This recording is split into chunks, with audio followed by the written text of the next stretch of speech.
Date un paro. Hola. Hola, Puchi, ¿estamos en vivo? Estamos en vivo, ¿Estamos no en en vivo, estamos grabados. Estamos grabados y comenzamos. Yo trabajo en esta obra. ¿Qué obra? La de esta noche. Esta noche, todavía no. Sí, ya sé, pero ¿por dónde entro? ¿A dónde? Al teatro. ¿Qué teatro? A este. Esto no es un teatro. No llores, que te oye la gente. ¿Qué gente? Esos que están ahí. Eso Eso no es gente. ¡No! ¿Qué? Mi mamá dice que no se jura. Eso depende de por quién se jure. Oye, de veras que aquí no hay nadie. Nadie. Y entonces, ¿esto qué es? Un parque. Y esa gente, está bien, ahí no hay gente, son árboles, bancos, pájaros, lo que tú quieras. Esto es Pan de Libros. Pan de Libros con Puchi y Juan. Y Rosa Luisa Márquez y Antonio Martorell. Hemos tenido un comienzo. ¡Hola! Un difícil comienzo de Mercurio retrógrado, pandemia y muchas otras cosas que están pasando. Cada vez que nos dan una tarea, ok, you have to improve your program in this, with this button, ¿no? ¡Pah! La tecnología y nosotros es como Luma, que es la mejoría de la electricidad para Puerto Rico. ¡Pah! Y se cae todo.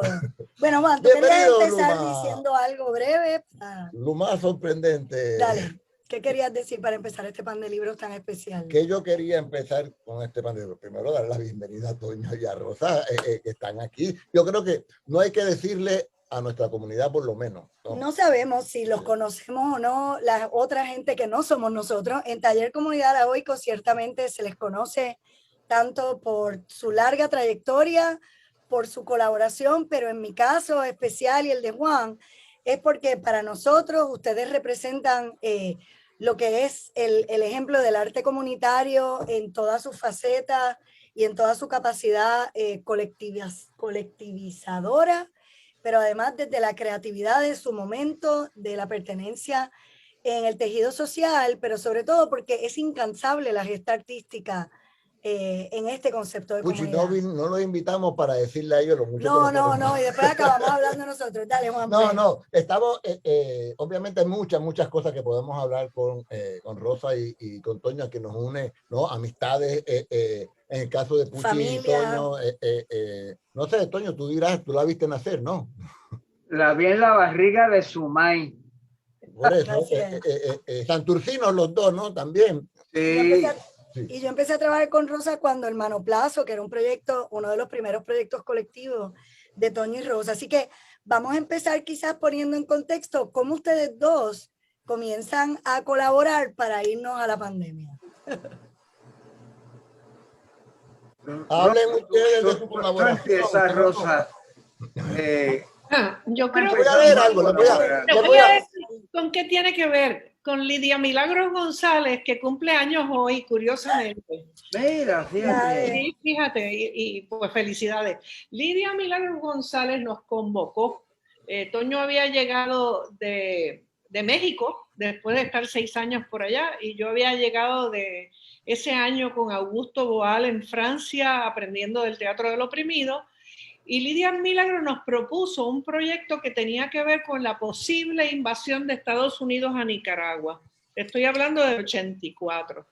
Y entonces ahí empezamos a gestar un proyecto que no fuese otro piquete, otra protesta, con pancartas, aburrida, con sonsonetes, y empezamos a desarrollar con 140 voluntarios una procesión que se hizo por las calles de Río Piedras, por la Yupi y por las calles de San Juan, con elementos plásticos y elementos visuales y elementos sonoros y elementos teatrales.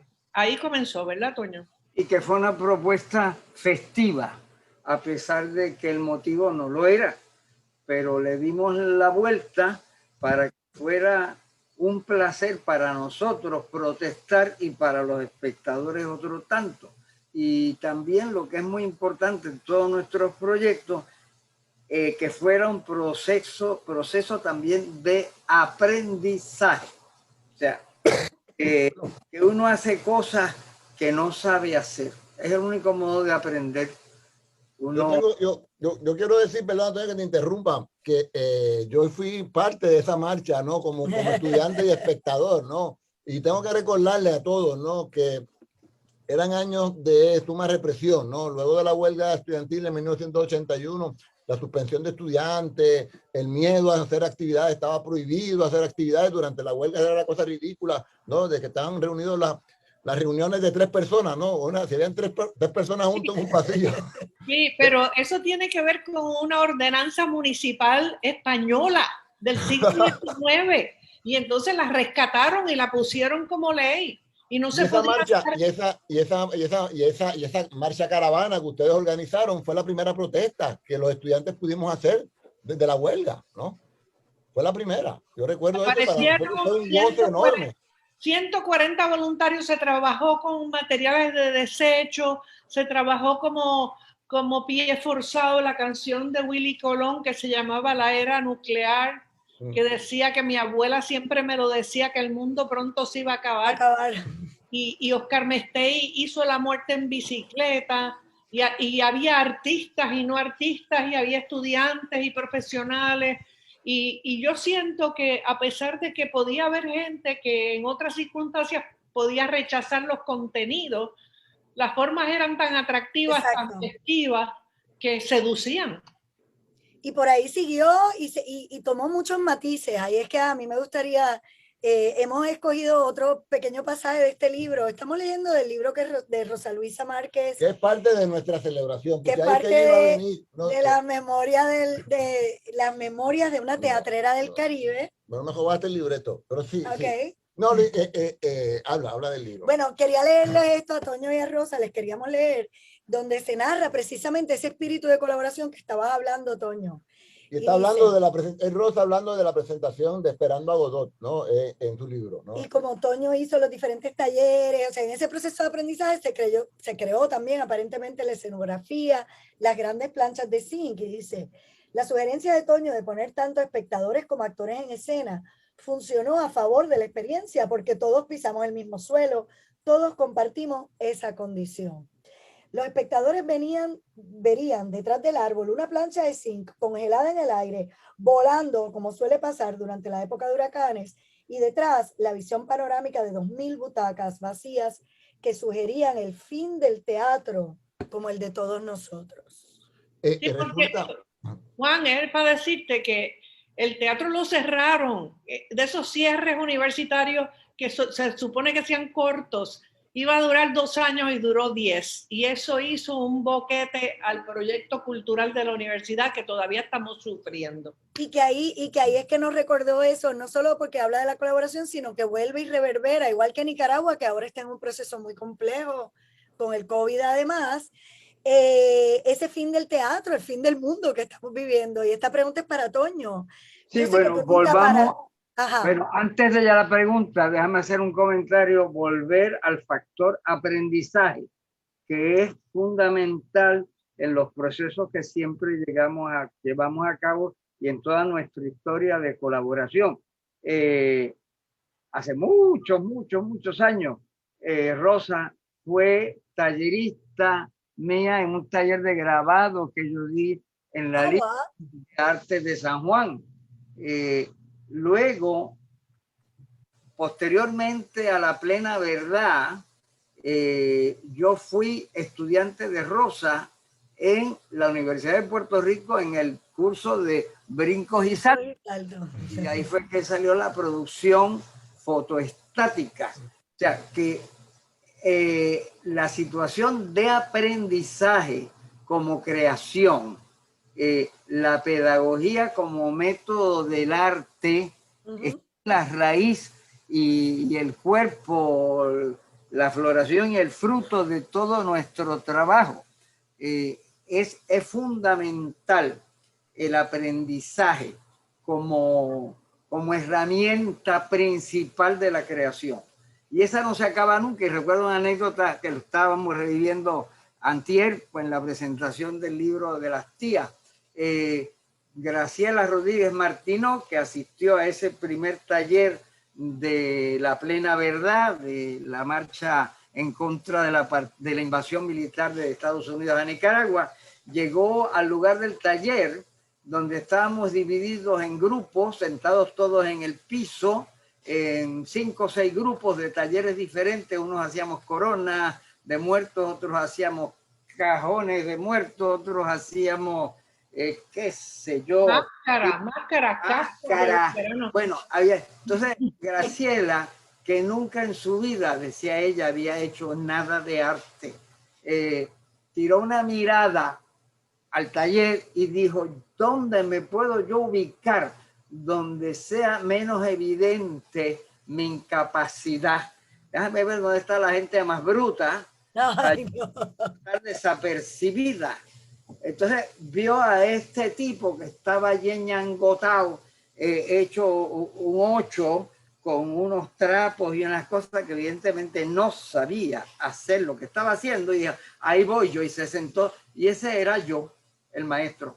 Era cierto, yo no sabía lo que estaba haciendo, y eso es un factor principal en los talleres que hacemos, que el maestro tiene más que nada una noción de a dónde quiere ir, unos objetivos y algunas destrezas básicas y otras ni tan básicas, ni tan destrezas, pero tiene y establece la voluntad de aprendizaje. Y de ahí, pues, ese es el motor, y lo demás es cuento. ¿Y cómo ha seguido funcionando esa voluntad de aprendizaje? Porque vamos un poco también a hablar de los productos. Nosotros hace tiempo queríamos conversar con ustedes aquí en Pan de Libros, ¿no? Porque queremos compartir con la comunidad de la Goico esta experiencia de arte y comunidad, ¿no? Y volver a traer a la comunidad a un expresidente de por aquí, ¿no? Antonio Martorell vivió por ¿cuántos años tú viviste aquí en el área de la calle Loíza? Por muchos años, porque yo vivía en la calle Las Palomas de niño. Exacto, okay. Antes de eso viví en la calle Aldea, que no está tan lejos, en el Condadito, y donde yo nací, en ese barrio. Yo soy santurcino por los 4 costados. Yo no vine a salir del área metropolitana hasta de ya bastante adulto. Así es que siempre vuelvo ahí. Además, el taller Alacrán estaba en la calle Serra. Exacto. Y que son lugares que padecen el mismo mal, que es a veces el desplazamiento de la población original, estos movimientos. Y en esa parte del aprendizaje yo quería incluir también que vamos a tener que hacer más de un programa, obvio. Hoy va a ser así como un entremés de todo lo que pudiéramos hablar. Pero para mí era bien importante este de hoy, en este sentido de hecatombe que estamos cargando mucho en estos días, de que ustedes, además de ese tipo de taller, además de la pedagogía transformadora, además de copar el escenario y la galería y el museo, ¿verdad? Todos los diferentes espacios donde se conglomeran los espectadores, tienen la facilidad, el amor y la pasión por las letras. Y ustedes escriben. Y quería hablar precisamente de cuán proféticas son estas palabras que, ¿cuándo tú escribiste esto? En 1900... Aquí anunciaba ¿Cuándo fue Godó? ¿Cuándo son escribiste? Esto se escribió en medio de la pandemia. Todo. Hay también citas, perdón, hay citas de textos escritos en el Nuevo Día, hay citas de otras personas como de Peter Schumann, pero el proyecto comienza en plena pandemia. Yo me congelé mientras Toño encontró el ambiente propicio para crear, pintar y seguir y estar tranquilo porque nadie lo molestaba. Yo entré en un momento de congelamiento, de catatonia. Yo dije, este oficio que yo hago, que es gregario, que es presencial, ¿qué voy a hacer yo? O sea, ¿qué proyecto de vida yo hubiera tenido como maestra universitaria de brincos y saltos con una pandemia? Imposible. Entonces, conversando así con amigos, pues uno de los amigos es Miguel Rubio Zapata, director del grupo Yuyashkani de Perú, que también estaba en pausa, que también estaba sorprendido con todo lo que estaba pasando, y empezó a hacerme preguntas y me dijo, yo voy a grabarte. Y entonces estos fueron 7 sesiones de grabación larguísimas, donde él lanzaba las pistas, yo contestaba, después se transcribieron, las escuchamos y empezamos a editar. Y él me decía, falta esto, faltan los teatreros ambulantes de Calley, tienes que hablar sobre esto. Y yo le iba dando información y esto se hizo todo en la pandemia con un diseñador peruano, con Miguel Villafaña, mi marido, que hacía 50 años que no dibujaba y se le dijo, tú vas a dibujar y tienes que buscar cómo dialogar con estos textos. Unos dibujos maravillosos. ¿Verdad que es tan bonito? Yo me quedo... Buenísimo. Bellísimo. Buenísimo.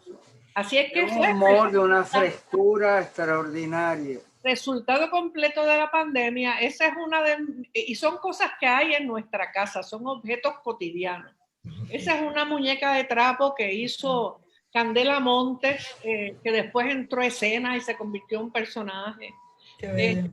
Así es que es pandémico. Y el otro que es pandémico es uno que no ha tenido mucha publicidad, que se llama Cuentos, Cuentos y Más Cuentos. Es la obra de Gerard Portmarín, que yo le prometí a Gerard que lo iba a publicar. Exacto, y que se la entrego a su viuda, Lilian Pérez Marchán, que tiene 96 años y yo quería que ella tuviera esa promesa cumplida. Sí, porque eso también es común en tu trabajo, que en otras veces has publicado también como el resultado de un montaje de una obra de teatro de nuestros teatristas latinoamericanos. Ahí tenemos a Cuentos, Cuentos y Más Cuentos. Ediciones Callejón. Es de Callejón, eso recoge 2 montajes, el del 79 y el del 2004, creo. Son 25 años de diferencia. Y con fotos. Sí, claro que todo ilustrado, sí. Ilustrado, pues entonces tornándonos, ya Rosa Luisa... Ha tenido una pandemia en ese sentido también creativa. Sí. Pero a mí me gustaría oír la diferencia entonces, porque Toño, ¿cómo tú escribes en el frenesí que tú vives siempre creando y objetos gigantescos? Porque tú escribes hace años también. Bueno, yo escribo porque eso me permite un cambio de registro, una renovación, un descanso, una vacación.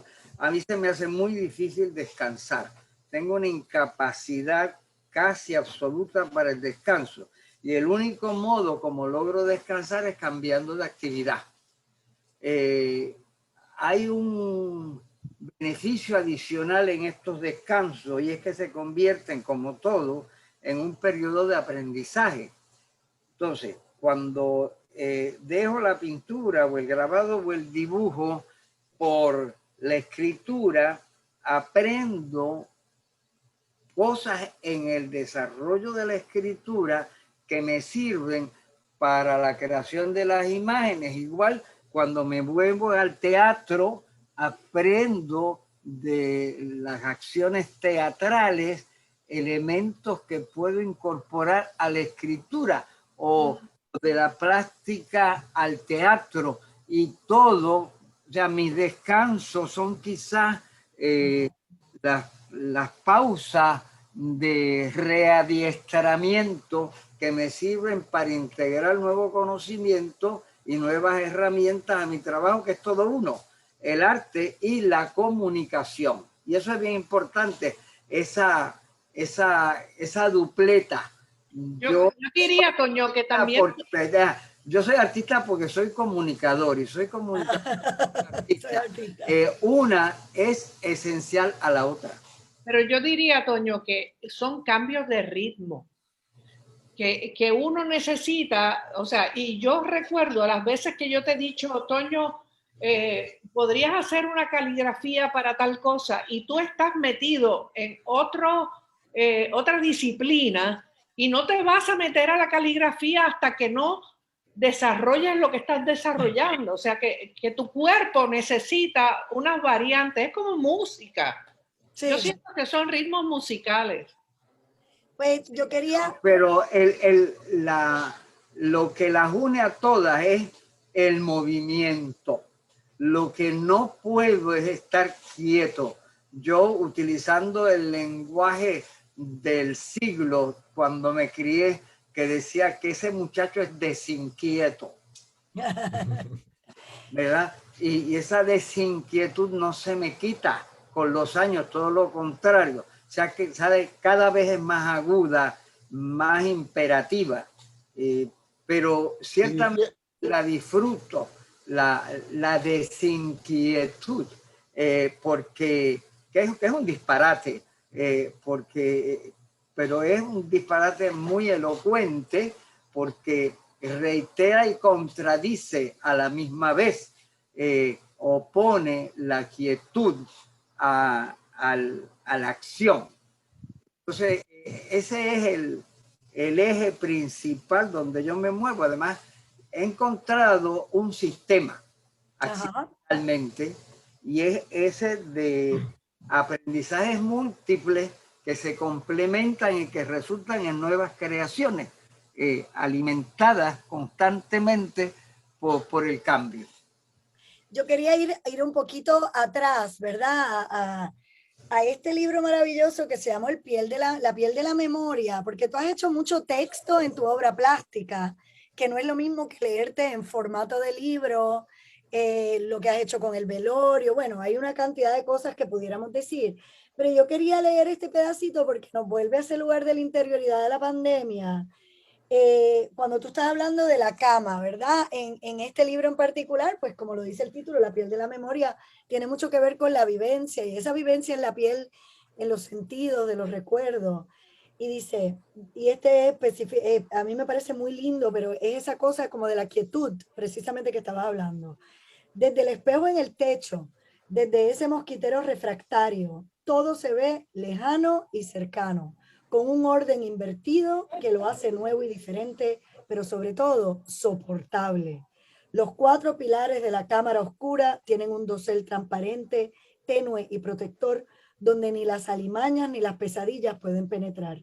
Esa nube que despeja el cielo del sueño, cuyos pliegues eran amorosamente doblados, fruncidos, pillados bajo el blando colchón, ese mosquitero, colador de afectos y ternuras, velo de novio encarcelado, primera frontera de la noche, era establecido por las manos hábiles de mi madre en cada una de las camas después del beso y antes de apagar la luz y comenzar el juego con las sombras. Así ¡qué bonito! Pero que es un lugar ahí lo como... puedo gozar como si no fuera mío. Exacto. Pero es un lugar... Y a tanta distancia, eso fue escrito y publicado en el 91, en el siglo pasado. Pues a mí lo que me gusta de ese detalle, un poquito como también en las letras de las memorias de Rosa de ahora, porque es una memoria teatrera, es una memoria teatrera, y esto es una memoria de la piel, de la vida. Pero a donde quiero ir es que la pandemia nos llevó a un lugar bien extraño, como tú decías, bien a ti en el congelamiento y a Toño como en el exceso de la producción, como también es un llenar el vacío, y quería que hablaran un poco de eso. ¿De la pandemia? Sí, ahora yo sé que Toño acaba de... Yo te puedo hablar un poquito de lo que estoy haciendo en este instante. Exacto. Porque todavía la pandemia nos está presentando fronteras, todavía no lo tenemos claro, ¿verdad? ¿Pasamos al otro lado o estamos todavía... Estamos en ese velo, ¿no? En ese velo del mosquitero. En ese mosquitero de Toño. Estamos en la frontera, ¿verdad? Y no nos queremos atrever a decir, pasamos al otro lado por miedo de que nos echen de nuevo para atrás. Me tocó con mucha alegría hacer una celebración de la vida en una casa, que es maestra. Y entonces empiezo a trabajar con las posibilidades de una obra que ella escribió, que ustedes comienzan el programa con ella, que es Absurdos en Soledad. Es una obra que para mí es maravillosa porque tiene múltiples lecturas, ¿no? Y es una obra del absurdo, que es uno de los movimientos del teatro que más me interesan porque enfatiza la teatralidad. Y entonces yo me digo, pues mira, yo voy a montar todos los absurdos. Son 6 absurdos y 6 soledades. Las soledades son los enlaces entre la niña y la actriz, y los absurdos tratan temas fundamentales como la muerte, la vejez, la burocracia, la economía, la angustia existencial. Bueno, y me doy cuenta de que la gente está en otras, que la manera de calendarizar la semana en la pandemia es totalmente distinta a la de calendarizar la semana regular antes de y espero que después de. Por lo tanto, era muy difícil hacer los 6 textos. Y además no podíamos hacerlo presencial, por lo tanto había que buscar otros medios y llevábamos ya casi un año trabajando a través de esta pantallita. Sí. Y dije, ¿cómo esta pantallita puede informar lo que estoy haciendo? Y entonces empecé a trabajar con uno de los absurdos, que es A Persiana Abierta, donde hay unas mujeres persianas o unos individuos persianas que destrozan la relación entre una pareja. Que yo diría, si la hubiera hecho en otro momento, indistintamente 2 hombres, 2 mujeres, una mujer. Claro. Perdón. Y entonces estos recuadros, estos rectángulos que estamos viendo en la pantalla, se convirtieron en la ventana, en la persiana. Así que se fue modificando todo el proyecto. Va a ser un proyecto que se presentará el martes próximo presencial en la universidad, pero presencial es que se va a mostrar el documental en presencia de la gente. Y el jueves se va a lanzar, el jueves 24, a las 8 de la noche por YouTube y por Facebook, etc. Así es que eso es lo que me ha provocado en la pandemia últimamente. Y yo diría que con lo que me quedo es con el continuo reajustar de las circunstancias dadas. Mañana son 20 los que pueden ir, pues hay que trabajar con 20. Pasados son 5, pues vamos a ver cómo esos 20 se convierten en 5. O sea, para mí es un rompecabezas, es una colcha de parchos que hay que ir construyendo y que hay que bregar con lo que nos trae los requisitos de las normativas, ¿no? Del mosquitero a la colcha, Toño. Tú tuviste el gran develamiento del mural en honor a los muertos de María en Nueva York, y hoy salió un artículo bellísimo que cuando pongamos el enlace a este programa puedo copiar ahí también esos enlaces, y lo de Mirna que salió hoy también. ¿Nos puedes hablar un poquito, Toño? Porque yo sé que tú no paras de trabajar nunca. Bueno, la pandemia ha sido uno de los tiempos más productivos para mí porque estaba encerrado. Al estar encerrado no tengo otras alternativas que trabajar, que es lo que más me gusta. Yo creo que he hecho muchos proyectos, pero uno de los más importantes y que tienen que ver directamente con la pandemia son los retratos pandémicos. Los hago porque yo toda la vida he hecho retratos. Tú lo sabes, Puchi, tú has posado para mí cuando eras niña, y Rosa también, ¿no? Cuando era niña, un poquito más adelante. Y entonces estaba confinado, no podía ir a donde el hogar de mis posibles modelos, ni ellos podían venir al taller. Así es que di con que la foto que yo nunca he utilizado para retratar, salvo cuando han fallecido los modelos, y muchas veces totales desconocidos. Mírala ahí.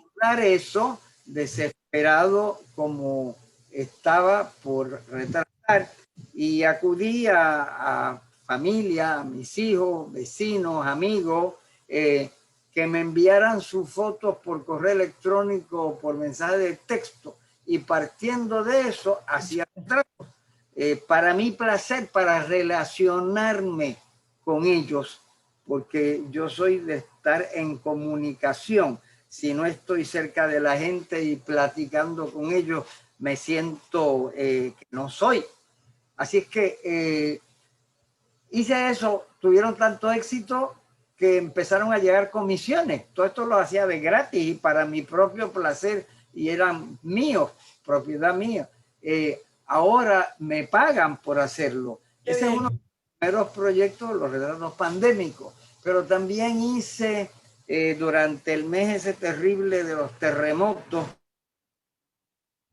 aquí entonces fueron particularmente destructivos, hice salió el libro de Arcadio Díaz Quiñones, prologado por Gervasio García, 11 tesis sobre un crimen de 1899. Me faltó el libro, decidí que tenía que dialogar con él, hice 11 cuadros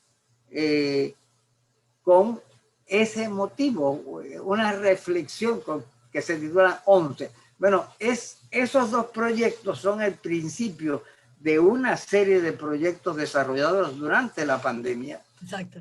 Se titula Entre Telas, así una sola palabra. Esa palabra casi no se usa, pero era muy usual en mi infancia, que se decía, hay que reconocer las entretelas del asunto, o en los boleros decían, las entretelas de mi corazón.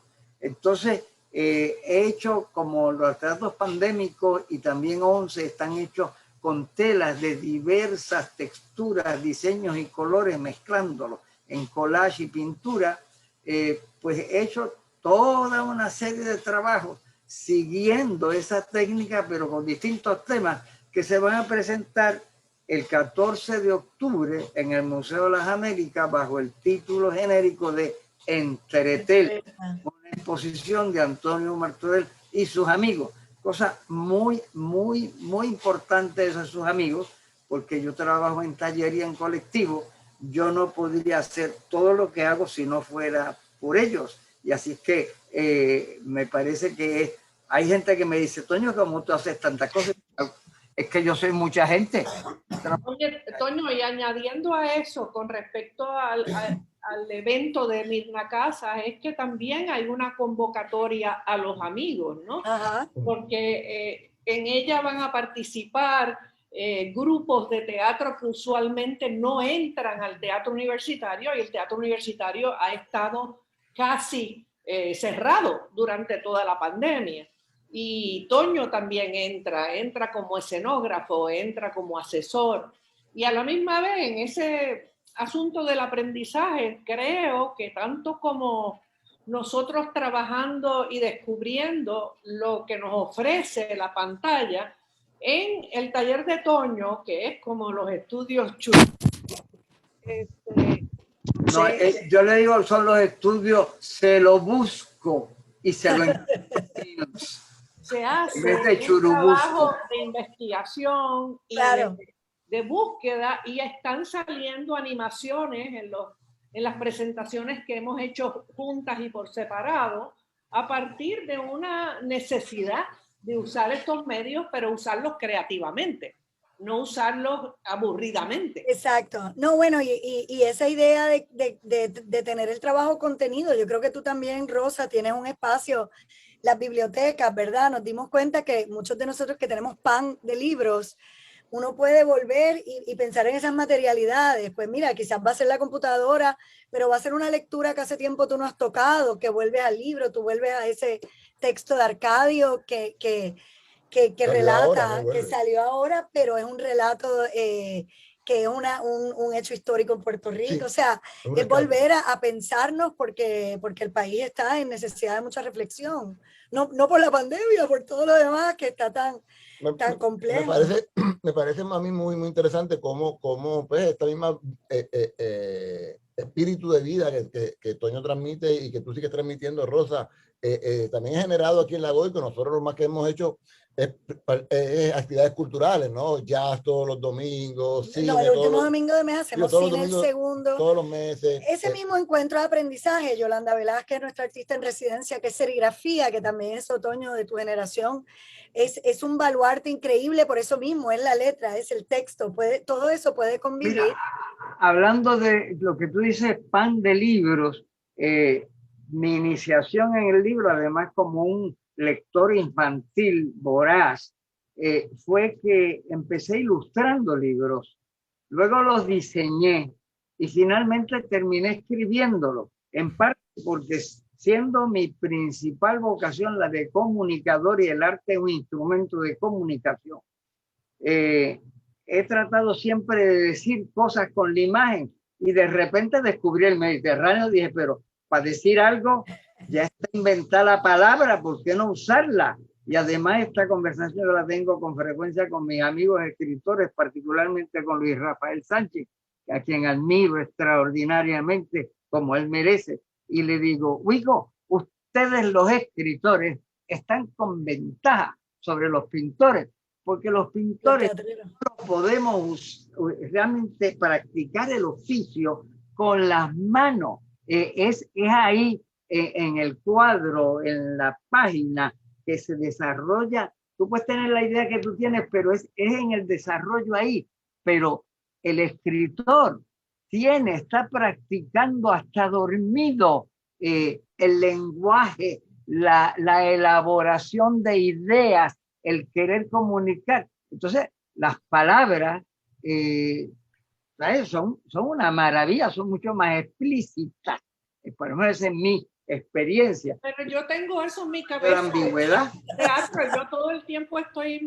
Para mí el teatro es el cerebro. O sea, es la cuestión de crear imágenes continuamente y no tan solo imágenes, los enlaces entre las imágenes. Y que el teatro, una imagen se convierte en otra. Y el teatro lo tiene todo, porque tiene de la escritura, tiene de la imagen visual, tiene la palabra hablada. Pero es tan solo cuando estás bregando con los actores donde esa imaginación, esas ideas se van fusionando y desarrollando. Claro, pero la palabra, tanto como la imagen, están dando vueltas en el cerebro. Ahora ustedes están haciendo la dinámica del pan de libro y no la de 1, 2, 3 probando. No. Están ustedes ahí en el proceso creativo del taller ahora. De aquí sale otra desinquietud sobre imagen y palabra. Una nueva colaboración de Rosa Luisa Toño. Son absolutamente complementarias.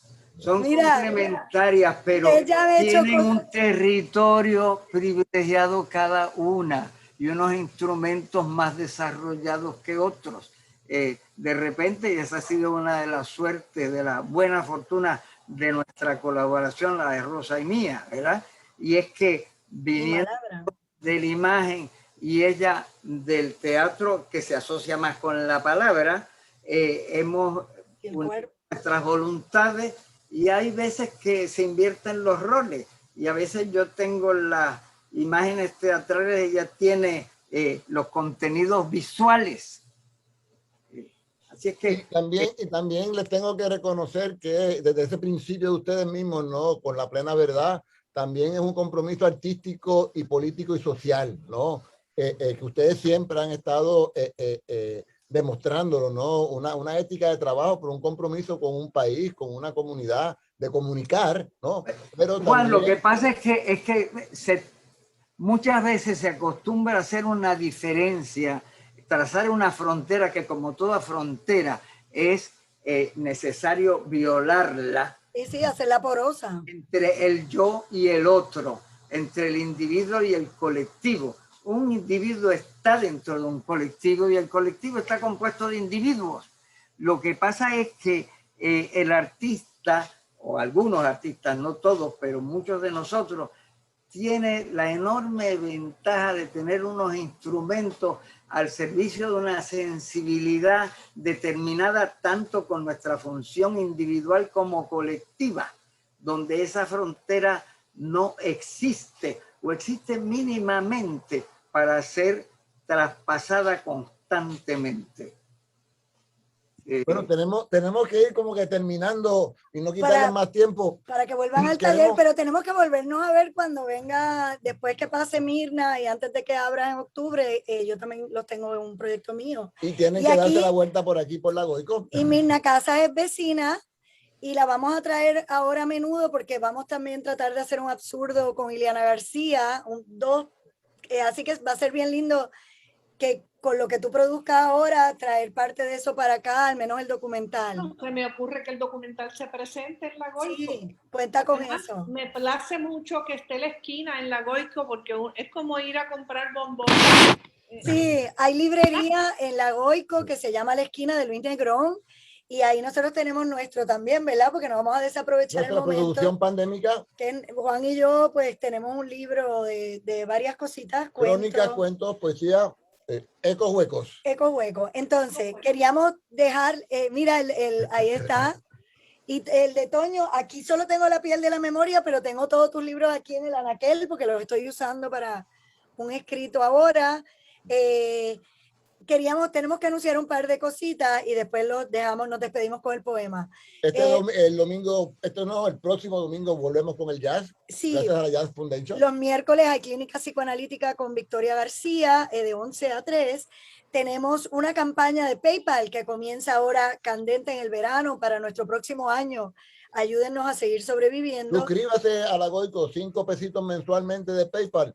Son ¿qué? 2 cervezas, qué sé yo, media docena de huevos. No, una docena de huevos.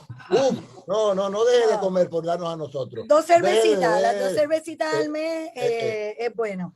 Y en honor, ¿no? En esta conversación que hemos tenido, nosotros siempre nos gusta terminar nuestra plática con los invitados de Pan de Libro, las invitadas con un poema que nos resuena con lo que hacen ustedes, ¿verdad? Y en honor a esa desinquietud constante de su carrera y de sus obras, ¿no? Escogimos a Lezama Lima. De José Lezama Lima, a que tú escapes. Y dice: a que tú escapes en el instante en el que ya habías alcanzado tu definición mejor. Mi amiga, que tú no querías creer las preguntas de esa estrella recién cortada que va mojando sus puntas en otra estrella enemiga.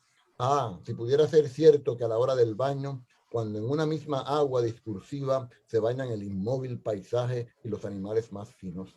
Antílopes, serpientes de pasos breves, de pasos evaporados, parecen entre sueños sin ansias levantar los más extensos cabellos y el agua más recordada. Mi amiga, si el puro mármol de los adioses hubieras dejado la estatua que nos podía acompañar, pues el viento gracioso se extiende como un gato para dejarse definir. José Lezama Lima. Así que ahí estamos, con todo ese bestiario y con la creatividad, lo celebramos siempre y honramos su trabajo y haber podido colaborar en el tiempo y a seguir colaborando. Porque aquí hay una planta física que podemos venir a jugar. Sí, y es extraordinario el proyecto de la Goico y se lo recomiendo a todo el mundo.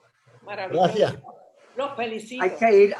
Hay que desarrollar un nuevo verbo, ir a goiquear. Ir a goiquear, dale. Y vamos a seguir malabreando en la desinquietud. Vamos a hacer un diccionario. En esa estamos, ¿no? En tratar de crear un espacio dentro de una comunidad que compartamos de un modo diferente, ¿no? Mediados por el arte, pero también por la esquina, por colaborar con el huerto, por exhibiciones eventuales, por ahí tienen que venir las exhibiciones de arte, como los espacios ahí son compartidos, hay un taller de diseño de José Luis Gutiérrez, la Casa de la Plena de Tito Mato, bueno, mucho que hacer ahí. Bueno, los queremos muchísimo y agradecemos y disculpen los problemas tecnológicos, pero... Besos y abrazos. Besos y abrazos. Y esto fue la próxima. Pan de Libros. Pan de Libros. Henry Gordy.